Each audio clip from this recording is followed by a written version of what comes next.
Well, look, it worked out for you with your football Yes, it career. did. We could say that, I've been right? I blessed. mean, I think at the end of the day, we could say it worked out. But I always like to ask this question. It's a little more fun. But of all the tackles, sacks, interceptions, pick sixes, any of that stuff, was there one that was just a little more special because maybe someone was dirty talking, maybe someone was trash talking, and you got them back real good?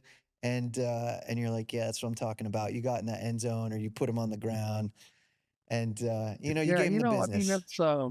I wasn't a real trash talker. I was a blue collar Midwest football guy. I would get my hard hat and lunch pail. We're going to go to work.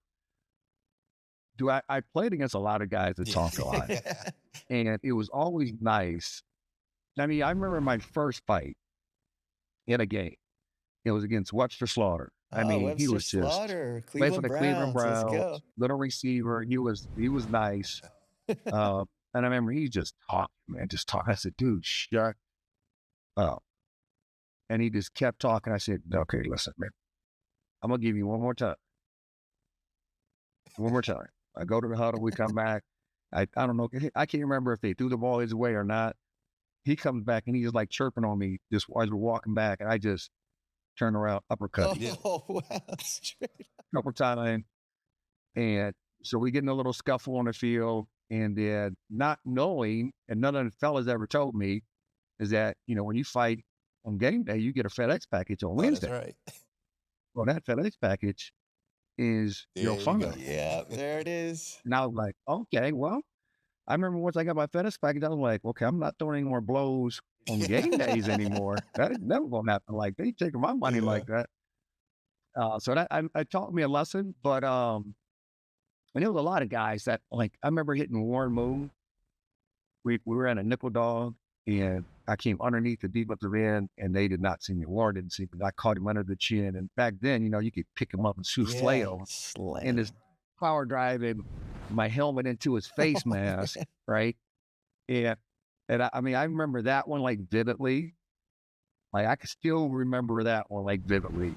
And then probably my 12th return for a touchdown to break the record. Well, I think I broke the record at 11, but my 12th one to kind of add on to the record was always special because it was the number one, and it still is the most interception pick sixes in league history. So that 12th one was one that I remember quite Yeah, so quite let's just well. talk about the pick sixes and interceptions. One thing I noticed about most players, a lot of players wear gloves.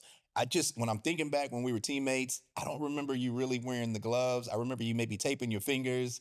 What would allowed you to be kind of like a I ball did take hawk my and catch those fingers. balls and interceptions?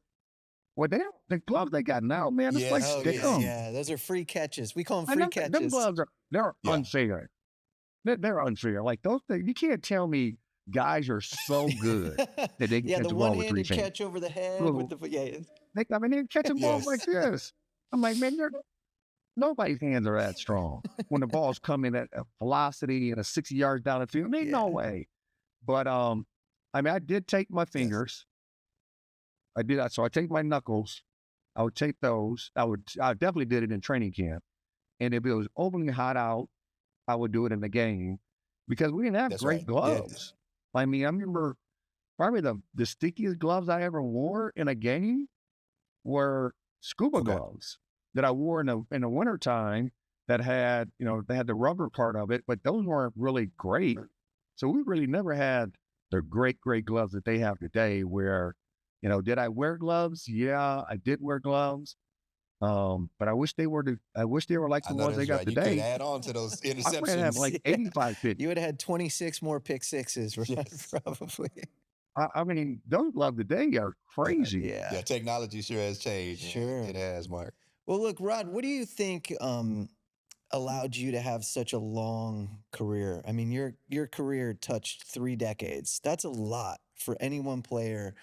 And you played most of your career, a lot of your career, in a division that was intense, tough, bad weather. Three Mhm. River Stadium. I grew up near Cleveland, but I remember visiting Pittsburgh, and I'm like, you guys are getting tackled on that cement turf. Like, the conditions weren't great. How did you avoid a short career. How did it work out for you? Yeah, I mean, obviously overly blessed. I did have injuries.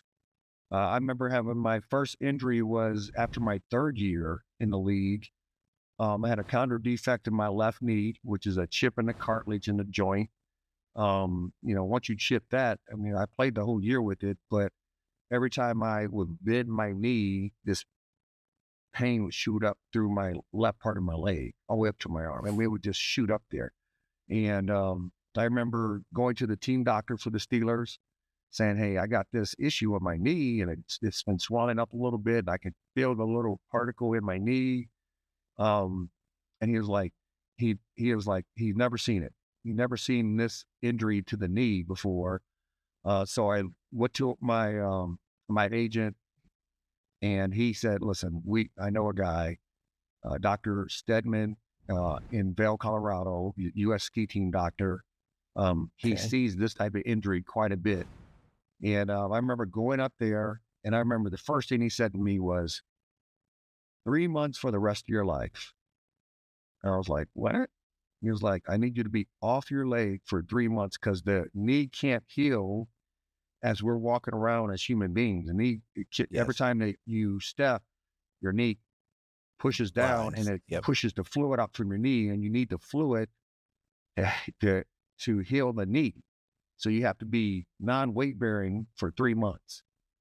So he did the surgery. I was non-weight bearing for 3 months in a CPM machine, moving my knee back and forth for 24 hours. 24 hours for the first 7 weeks, and then 12 hours after that Oh, wow. That is for the commitment. for the remainder time. But after the 3 months, I went back. He looked in it, um, couldn't see couldn't see the defect anymore. It was a smooth surface. I got to play 14 more years in the National Football League because of him. So I've had injuries, had the ACL in '95. What happened when I was playing against Barry Sanders on that artificial turf you're talking about at Yes. Three Rivers? I planted and my foot stayed straight and my knee turned. Yes. That's what it I tried does. to So jump off bad. of it and I felt it pop. But I was blessed, first of all, to be on a good team. So the 94 team, we lost an AFC championship game to the Chargers. Then they got blew out by the 49ers. And then the following year, I knew we had a good team. And I remember getting injured after my 10th play of that opening game. And I went to Bill Cowher and said, "Bill, I can get back." Yeah. And Bill was like, "What?" I'm like, "I can get back." And he kept me on the active roster all year long. And I was blessed that nobody else got injured in the secondary, because then he would have to put me on IR, and Right. that ought to have been Gotcha. gone for the year. Um, so, got to come back and play my first Super Bowl, but I only played like 15 plays. They moved Cornell Lake from safety to corner, and he played outstanding. Nobody else got hurt in the secondary. So I got to play my first Super Bowl after the '95 season. So I've had injuries, but I think the one thing that I don't let my body tell me what to do. Like I tell my body what to do. Like my mind, I'm trying to make as I worked out, I try to make my mind stronger than my body. Because your body will say, "Hey man, I need to chill." That's right. Like, The body will I don't want to follow. get up at Yeah. 5:30, Yeah. but you need to get up at 5:30. And if that old saying, if you only do what you want to do, you're not going to accomplish anything. There you go. That's a good one. Yeah. That's a good Right. one. Yeah. That's a good So, one. Another shirt. one Priest, thing that we another shirt. learned, and I learned at a young age, but I did it, most of it was in Pittsburgh, is that I learned to work hard, not complain about it, and to adhere to your standards, right? And to adhere to what the standards should be for yourself, which you want to be the best version of yourself every single day. And the only way you can do that is to be honest with yourself, right? And I think that for me, that was the keeper. Like just looking in the mirror, talk to myself, saying, "Dude, you're tripping. Like you can't do that anymore, or you should do more of this." And like I said, I've been very blessed, and plus I had some really good coaches. So I made me reel that. So I reeled that one back. I had some really good coaches. First team in the league, I had Tony Dungy. Yes. He was my DB coach and my D coordinator. Tony leaves. I get a guy named Rod Russ, and Rod Russ was the one guy who taught me how to see football through formations, not personnel. Because I remember I'm not paying attention to him, which I was tripping as a young guy. I was in the locker room. We were walking through, and he cussed me out, and he was like, "You need to be a better athlete, you need to be more than just an athlete. You need to learn the game mentally." And I don't know what made me say it. I was like, "Well, teach me." Yeah. And I wasn't married at the time and didn't have my wife at the time, didn't meet her at that time. And me and him met in the off season for 5 straight weeks.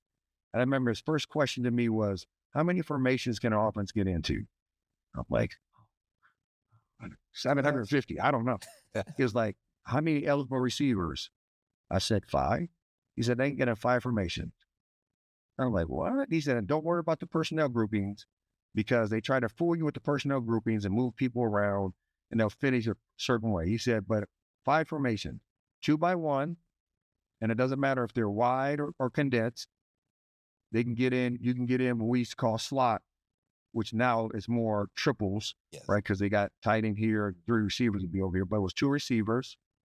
And then if you get a 1 back, it's only 2 by 2 or 3 by 1 or empty." He said they move these pieces around.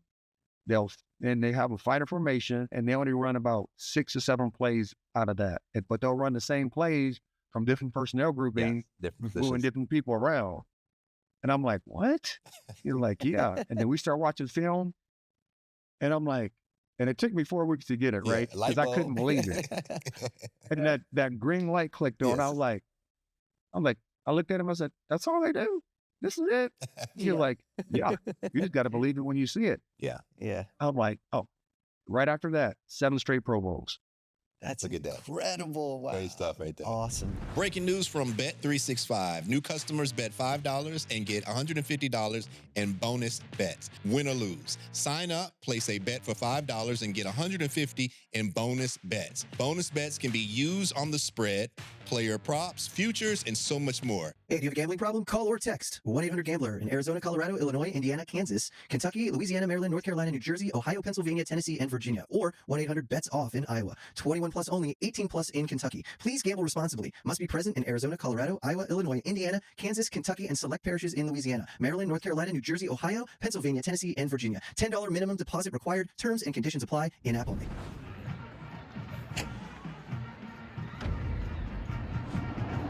This has been a Playmaker production.